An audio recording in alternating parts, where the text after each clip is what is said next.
বন্ধুরা, তোমরা সবাই কেমন আছো? আশা করি তোমরা সবাই ভালো আছো, আর আমিও ভালো আছি। আজকে আমি ভালো একা না, আমার সঙ্গে দেখুন এইদিকে কাকিমণি, দিদি, বৌদি সবাইকে নিয়ে আমি ভালো।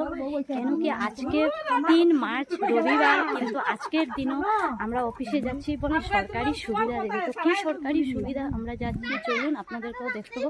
আমরা সেই সরকারি সুবিধা নিতে ওখানে এসে গেলাম। আর দেখুন সুবিধাটার নাম হলো মুখ্যমন্ত্রী মহিলা উদ্যমিত নগরিয়া। আর আপনারা দেখতে পাচ্ছেন এত মহিলা সুবিধা, যেহেতু মহিলা চারদিকে মহিলাই মহিলা। আজকে সানডে হলো, সব মহিলা দেখুন তাদের নিজেদের গৃহকর্ম ছেড়ে এসে গেল। আর আমি সেই জায়গায় এসে এবার পৌঁছে গেলাম যেখান থেকে আমি সেই সুবিধার জন্য ফর্মটা নিব।